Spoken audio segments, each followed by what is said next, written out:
It was the early morning on November 1st, 1984, when Cornelius was called to respond to the crime scene. Jean Yackle, 28-year-old mother of three, was found in the living room by the front door, lying in a pool of blood. Multiple stab wounds were clearly visible on her lifeless body.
was her childhood best friend, and they even shared the same birthday, stating Tiffany would come to her house almost every day.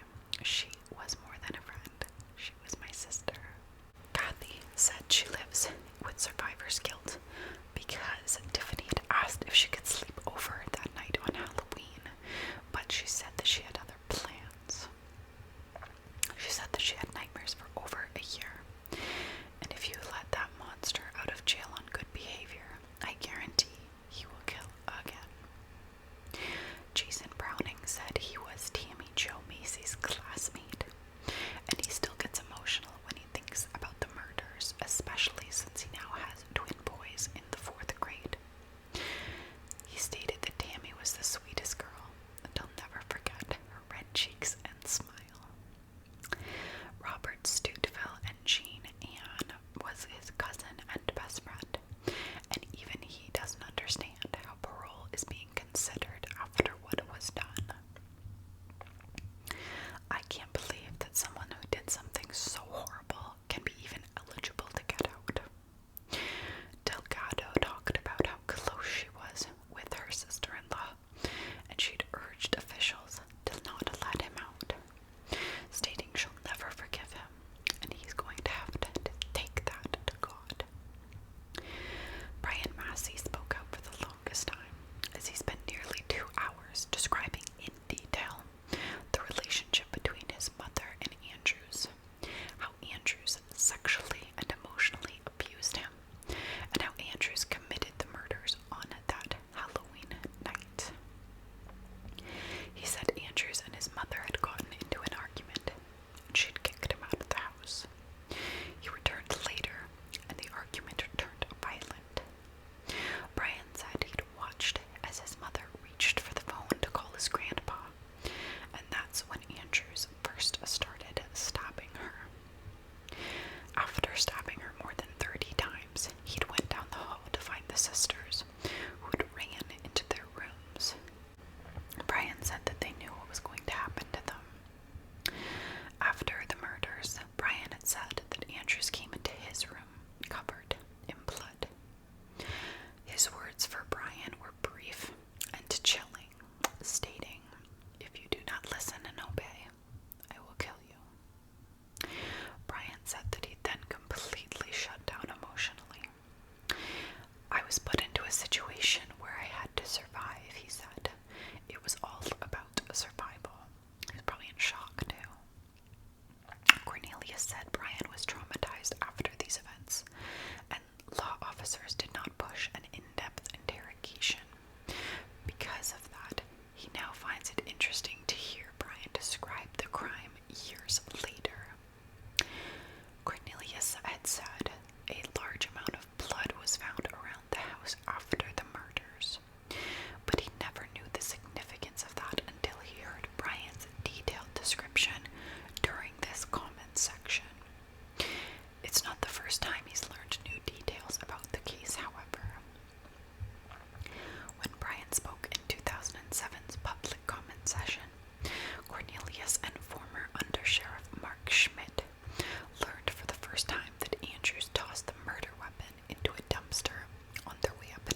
especially since this guy already had stabbed someone previously while drinking under similar circumstances. The fact that he, I don't know.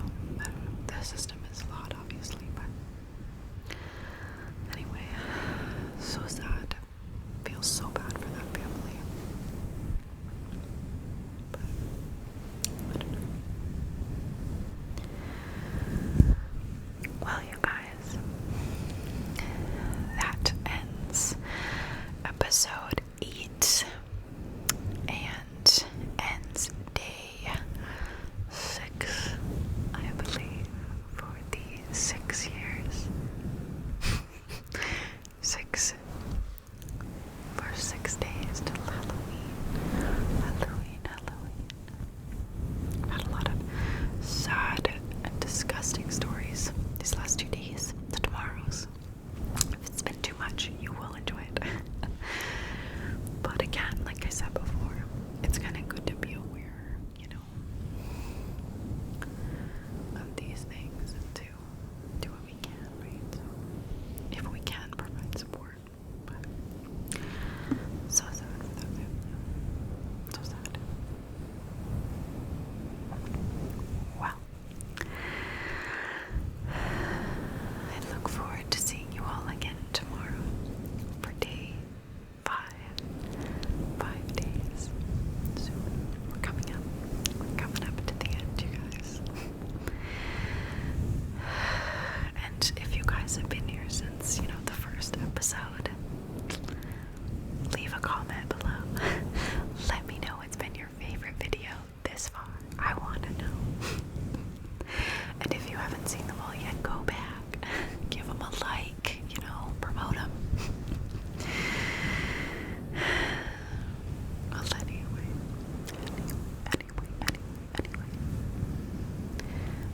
Thank you guys for hanging out with me again today, or for hanging out with me the first day that you have.